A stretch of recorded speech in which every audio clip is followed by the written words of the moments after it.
She's not with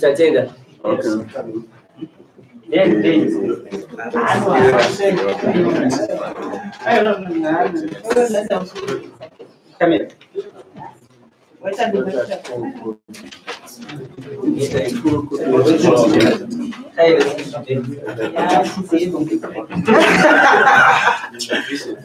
You sympathize.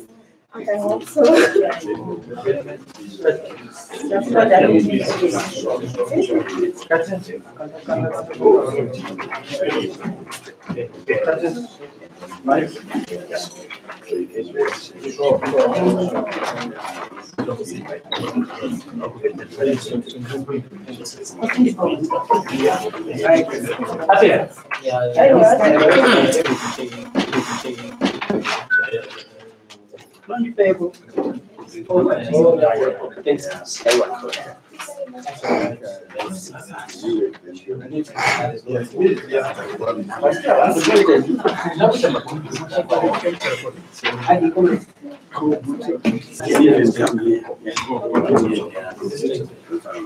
No, this will be if in the What else is here? Okay. It's fine. Yeah. Thanks.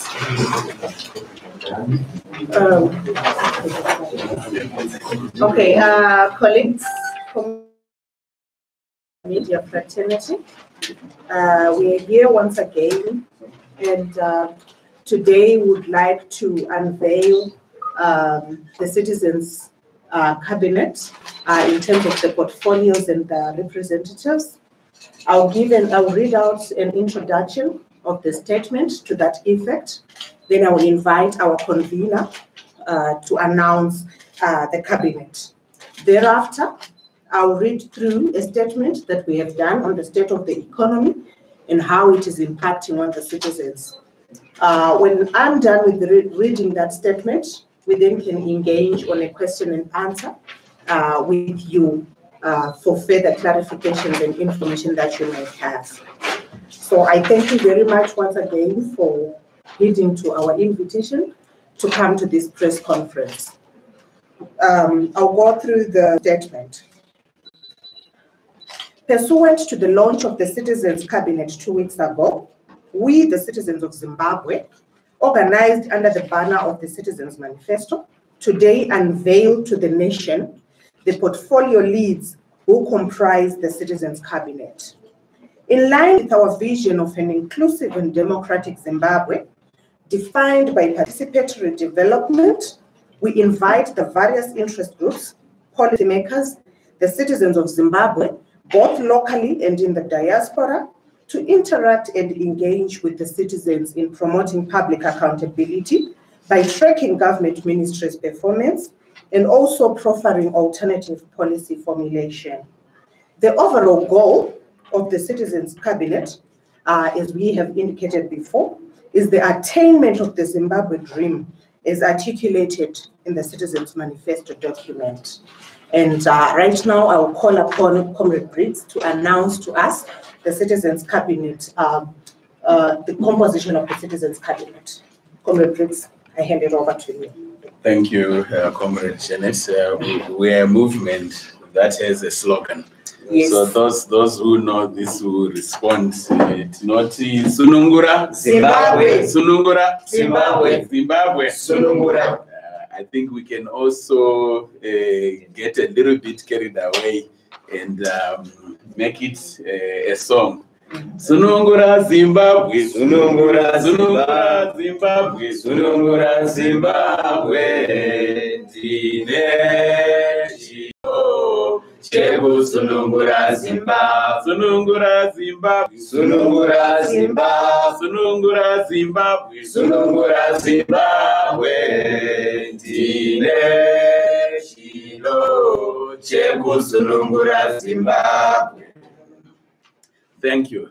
This is what this is all about. We are here because as citizens, we believe that it is our responsibility and it is in our hands to move this country forward. A total failure of leadership. We have seen a total failure of politics in this country, and we've seen that the consequences are harshest on the ordinary citizen on the ground. We have been protesting for a very long time for a better Zimbabwe that delivers value, that delivers prosperity, that delivers justice to everyone. We've elevated our engagement with the Citizens Cabinet in the sense that we are going beyond protest now to proffering practical solutions that can bring about relief to the pain and suffering that the citizens of this country have been enduring for many, many years. We believe that you have greater capacity in terms of technical capacity. You have greater capacity in terms of love for this country. You have greater capacity in terms of the passion to see things become better in this country, in the citizenry, than you have in the official governmental leadership in this country. And this is why we are saying we cannot confine ourselves as citizens to protest. We have to elevate ourselves to the level of putting forward practical, tangible solutions that can bring about answers to questions of price increases, fuel shortages, health crisis, everything that bedevils this country. And it's from that basis that we are coming in with the Citizens Cabinet. And as we mentioned last time, Zimbabweans in the diaspora care about the future of this country. That's one thing. They love this country. So as the Citizens Cabinet, we are creating a framework where they will be able to contribute their ideas, their technical know-how that can help bring about answers to the questions that we have as citizens. So in addition to the portfolio leads that I am going to announce now, there will be reference groups for each portfolio. And those reference groups will be tapping into the skills that we have in the diaspora, whether it's in South Africa, the UK, the US, different places where you have Zimbabweans who are at the top of their game. They're the best financial managers, they're the best engineers, they're leading, in innovation and all of that. So it's a combination of our human capital, both at home and abroad. So to go into the specific composition of the Citizens Cabinet, I would like to share that I am serving as the convener of the Citizens Cabinet and at the same time responsible for the portfolio on international relations.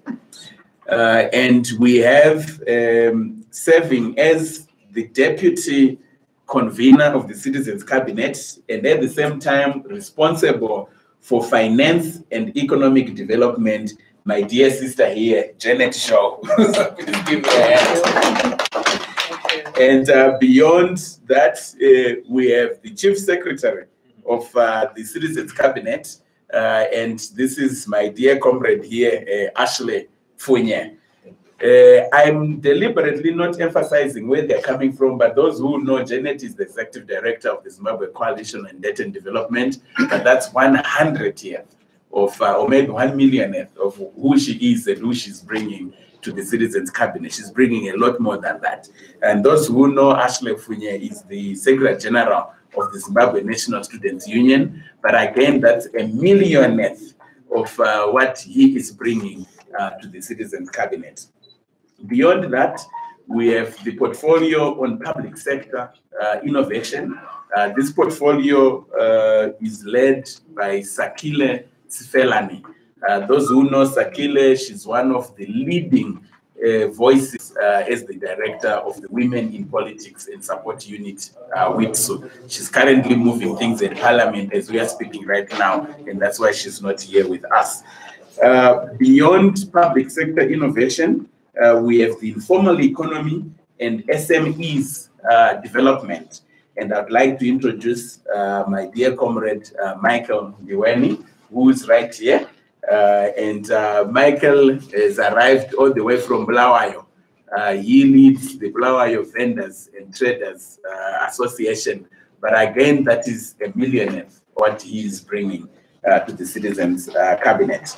Beyond that, we have mining, natural resources, and environment. And we have Mutuso Dliwayo. Mutuso Dliwayo is the executive director of the Zimbabwe Environmental Lawyers Association. They are the ones who gathered hundreds of people in Bulawayo a few weeks ago, convening the alternative mining industry. But again, a leading voice in terms of the environment, our natural resources, and mining issues. Beyond that, we have education. And for education, I would like to introduce my comrade, Robson Chere, who is right here. Please give him a hand. He's here with us. And Robson has come all the way from Arcturus, where he is a teacher and a community leader. And Robson is the Secretary General of the Amalgamated Rural Teachers Union of Zimbabwe. And one of the leading voices in this country with regards, to our civic agenda and a better Zimbabwe. And again, this is just the tiniest part of Robson is bringing in.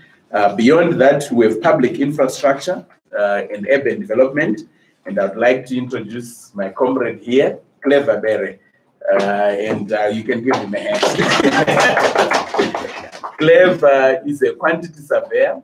He's a former student leader with the Zimbabwe National Students Union, former president, but a civic leader in his community, in his rural area, in different spaces. And again, what's overriding is the love for this country, and whatever you'll be bringing is much bigger than that.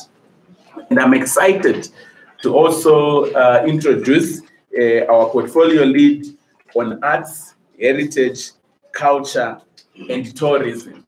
And I think this bears elaborating a little bit because we have realized that the solutions that we need to bring forward as a country are solutions that must be anchored in our culture and in our heritage, in who we are as a people, the best of who we are. And many times when you have leaders leading a nation and they think that they are more British than the British, or they are more American than the Americans, and they are too eager to completely cut off their history and everything else that has, seen us through some of the most difficult struggles, I think you end up in a problem. So we are saying the solutions that we'll be pushing forward are solutions that are based on who we are. We'll proudly assert ourselves and engage with the world with respect, but really informed in our history and who we are. So we have arts, heritage, culture, and tourism. And I'd like to introduce Butolezwi Nyati, who is right here. You can give him a hand. Butolezwi is with Amagugu Trust, but one of the leading minds again and thinkers with regards to arts, heritage, culture, and even how you can harness that into how we're imagining development, whether it's urban development or rural development. Beyond that, we have labor and social security, and for that we have Dr. Naomi Chakanya. She is with LEDRIS, which is the Labor and Economic Development Research Institute.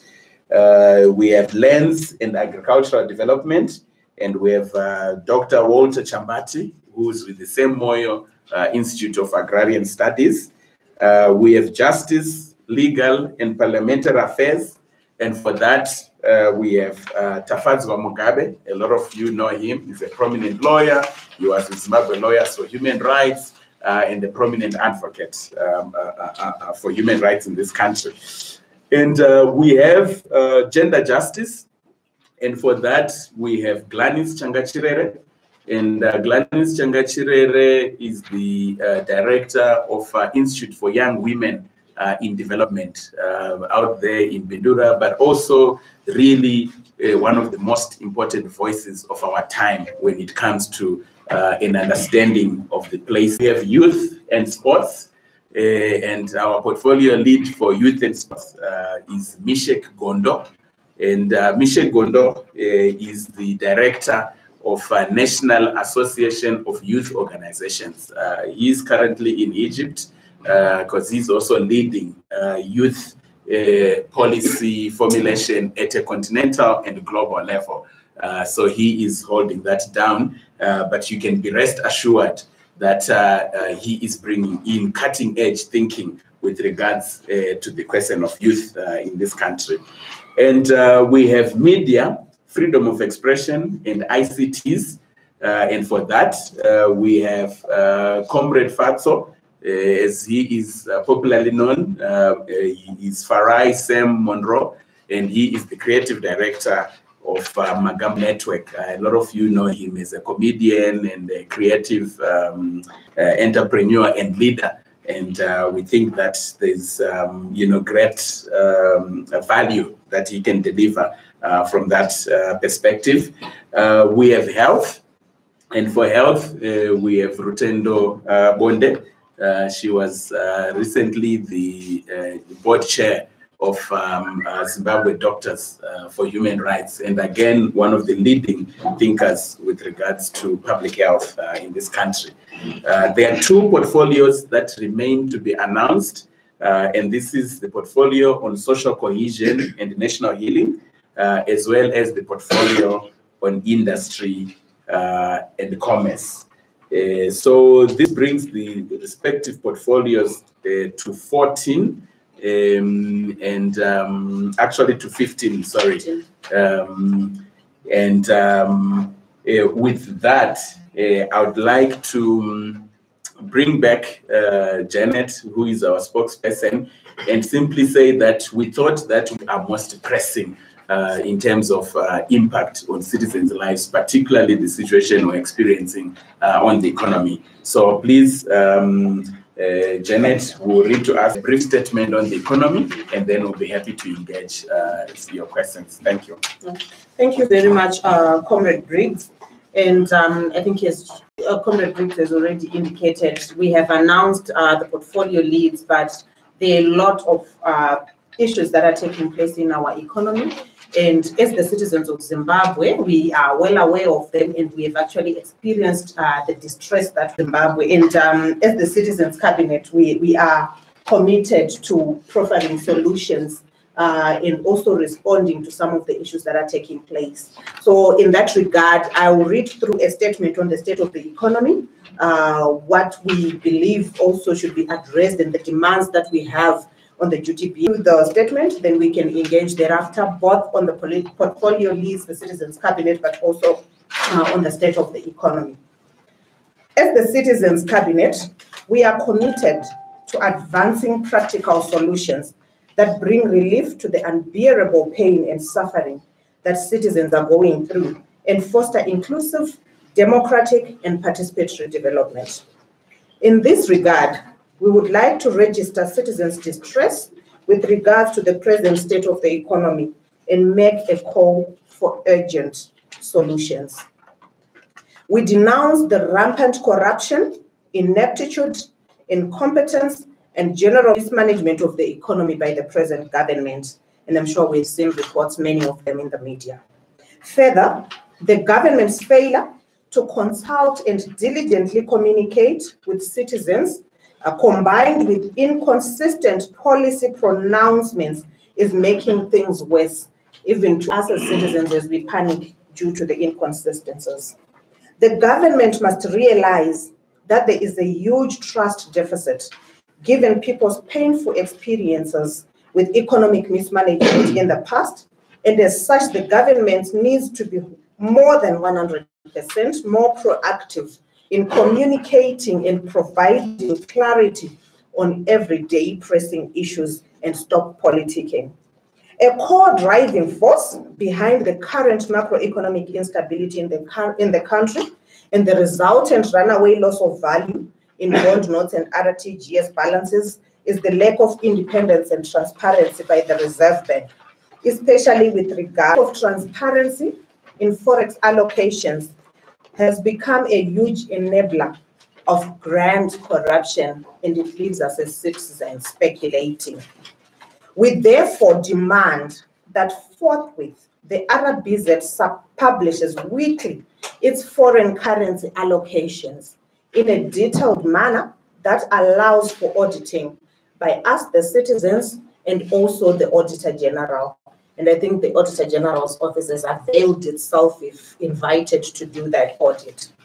We are aware that many recipients of foreign currency from the Reserve Bank are simply taking the forex to the parallel market, thereby fueling loss of value of the money that ordinary citizens are holding. I think we've heard a lot about shibeki at the parallel markets.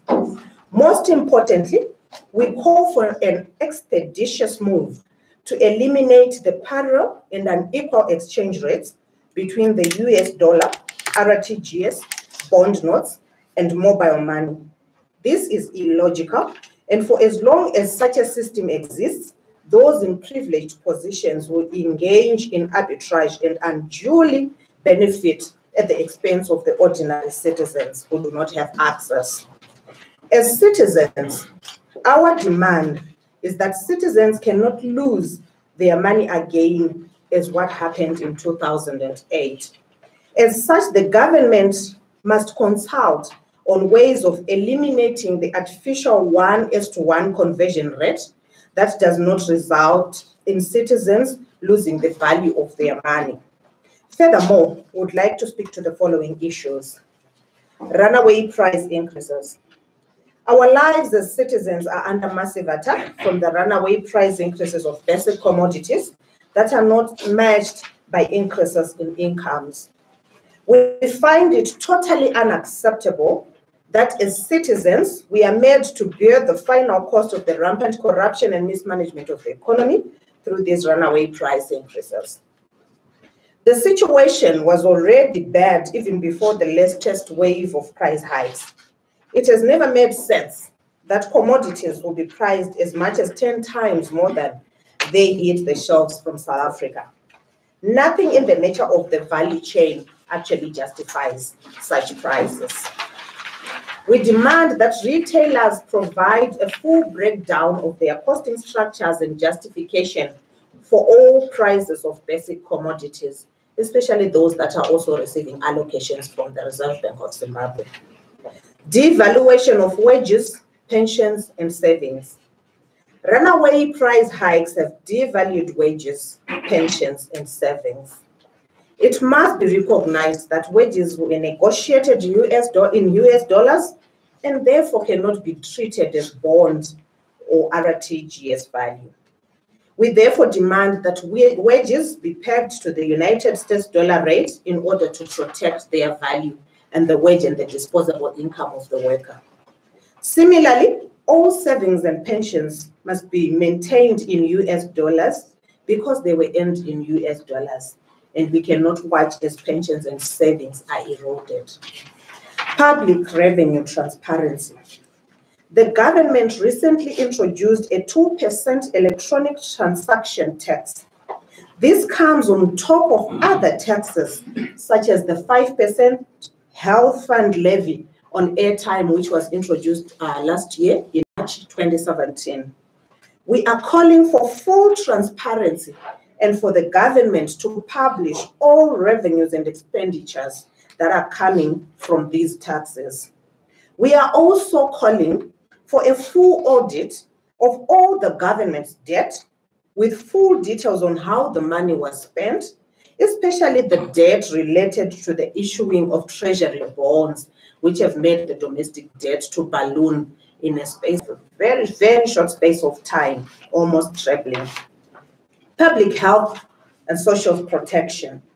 Would like to make a most urgent call for the government to act urgently to solve the crisis in the health sector. Citizens' lives have been put at risk because of the runaway price increases in drugs to continue.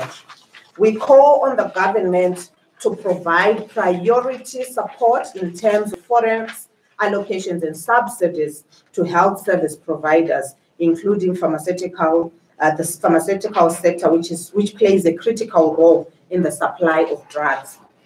As the Citizens Cabinet, we shall continue to draw on the expertise of Zimbabweans at home and in the diaspora and sustain consultations on the most pressing challenges confronting citizens, and will be boldly advancing people-centered solutions without fear or favor.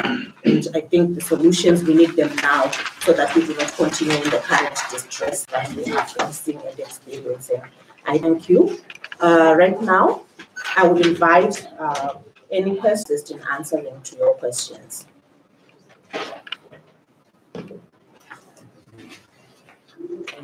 My name is Lakjoy from 262 This is not me asking, this is social media because I posted this thing. So the question is like, what exactly do they do? The shadow, is it a shadow cabinet to the current one?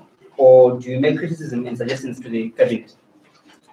Okay, so we don't like the word shadow because what we are doing here is creating solutions.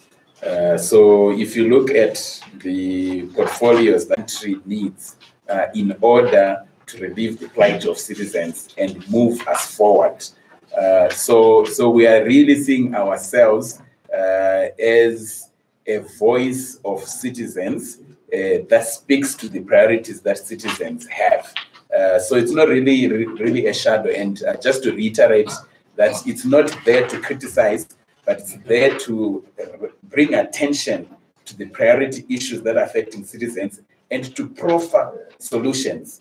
If you were to ask us today what needs to be done to solve the financial crisis in this country, we have those answers. So we are going to be pushing them forward, even if the government is not going to be, proactive. So we are really going to be proactive, and our proposition is that we are a generation of solutions. So we are going to be pushing forward solutions in that regard. Maybe just to also add that, shadow government normally would then come from maybe the opposition political parties, but we are saying as the citizens of Zimbabwe, we are tired of hearing only two voices in terms of those that are in government or the ruling party and the opposition political parties. Without creating a narrative where the citizens are involved. And we believe that this is a space, the Citizens Cabinet is a space wherein the citizens' voices can be amplified and also come in the policy-making processes and spaces so that we have that voice that is not biased on political grounds, but speaking to the citizens' lived experiences and solutions that they believe will address the challenges that they are living every day. Thank you. Yes, so I'll take close and close. My name is Lucy Yasini. I'm a freelance journalist. Mr. Briggs, you made reference when you responded to the question from my colleague. You said you are there to proffer solutions. Can you share with us some of these solutions? Well, so there are quite a number. As we've alluded to in the statement that we're facing in this country, is the lack of transparency and accountability around the Reserve Bank operations, and particularly with regards to how the Reserve Bank is managing foreign currency. So we have said as a starting point, let's actually compel the Reserve Bank to declare weekly. Because what is happening is that when they give foreign currency in the middle of the night and no one knows who is receiving what, a company that is given foreign currency so that they can go and import raw materials is simply taking the foreign currency to the parallel market. And they would then demand from their own buyers downstream that they are not going to accept RTGS, they're going to accept foreign currency payments only. And what this then does is that you now have in our own industries actually shutting down because they don't have the foreign currency to go and access local supplies now, because this company has simply taken the foreign currency to the parallel market. So we're saying as a starting point, let's introduce accountability on that particular point, transparency and accountability. We are committing ourselves as citizens that we can actually do the audit to say, as company X, you received foreign currency to bring in 100,000 liters of fuel. Did you do that? And if you did that, why is there still a shortage in fuel? Or to bring it goes way beyond, because there's been an attention on the fuel situation. It's across the board. There are simple companies that are all they're doing is manufacture plastics. that are then used by our hospitals and all of that. All of those companies are affected because those who are receiving the foreign currency are taking it to the parallel market. So that is a starting point. But secondly, the other very critical issue that we need to look at as a country, an artificial one-to-one ratio between the US dollar, the bond notes, the mobile money transactions, and the RTGS values. What you already begin to see, and this is what we had advocated earlier on, that you need to separate real US dollar accounts and local currency accounts. But what the government has not done is to go further and say, how do they acknowledge in practice the fact that the balances that are in citizens' accounts are actually US dollar balances? Because if you were working from 2009 until now and you were getting a pension contribution, that pension is in US dollars. But the way that the government has acted right now, your pension has now been allocated to be a local currency. If you negotiated your salaries 5 years ago and you were earning 400 US dollars, that salary is in US dollars. But currently, quietly, without engaging anyone, without transparency, that has now been taken to mean that it is now a local currency. So we are saying the government must be very open and be clear that in our view, you actually need to demonetize both the RTGS and the bond notes. But when you demonetize, you need to introduce a reasonable exchange rate that is agreed, so that if I have if I have a certain amount of money, I'm still going to get that value in US dollars. If they don't have money, because you see they printed about $7 billion over the past few months through these treasury bills.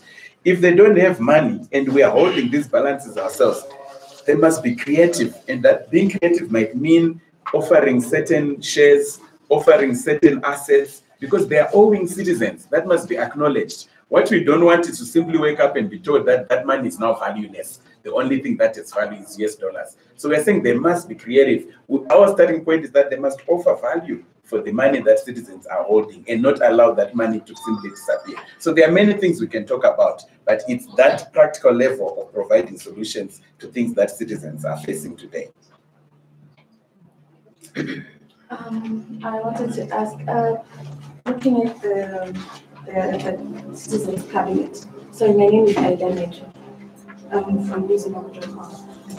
Why do we have only 5 women and the rest of them are men? Does this mean women do not want to occupy the positions, or it's just a selection that you guys need? It's a very important question. So the 2 portfolios that have not yet been filled are going to be also filled by women candidates.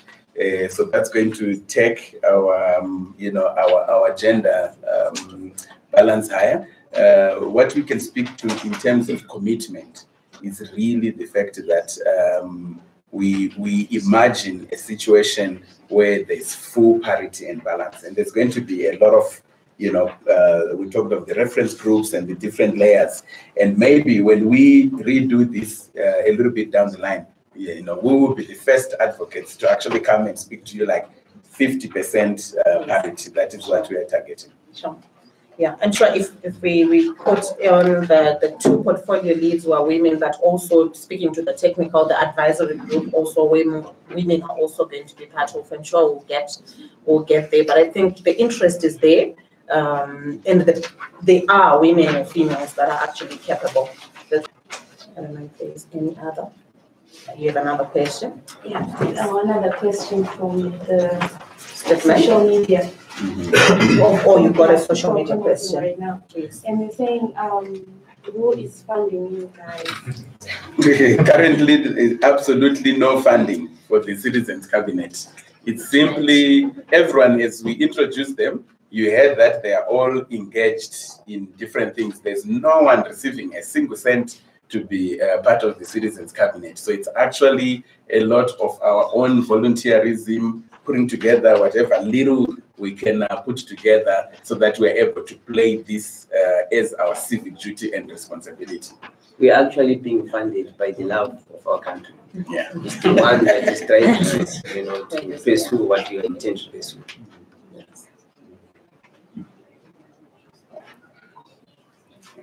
Okay. I think there's no any other question. Maybe just then convener to speak to steps from here. Okay. Thank you. So what we can say with regards to steps is that the Citizens Cabinet will be meeting weekly, and after every meeting, we will be sharing with the nation the issues that have been discussed and the proposals that citizens are putting forward as solutions. As you can imagine, there are many things we need to attend to as a country, but in the following weeks, we are going to be prioritizing. So we will have a much more in-depth statement and proposals on the financial situation in the country, on wages, on erosion of pensions, on our savings. We'll have a much more in-depth focus on health and all the different issues. So this will be shared after every weekly meeting, and we commit to be coming back with updates. There's a lot, this is just the first few steps. There's a lot that's going to happen in terms of opening up. Those who remember when we came out, we said the initiative is going to bring about unprecedented citizen participation and engagement. So we'll be updating you on that, because we're going to be harnessing technology to actually ensure that thousands and millions of our citizens can contribute their views on policy solutions in a visible and traceable manner. So those are all the things that we're going to be updating you on as we move forward. Yeah, thank you very much. So our cabinet minutes will be shared. Sorry, just one. When are we likely to have those two which are missing? Next week, yeah. When we issue our minute for next week, you will have those announced as well. Yeah. So we'll be sharing our consultations that the convener has spoken to, which is the basis of the Citizens Cabinet as we speak with the citizens and not just for them. Sunungura. Zimbabwe. I want to thank you all for coming. Whiskey-driven policies time is over as we enter a new era of people-driven policies. Thank you. Thank you. All right. Thank you very much.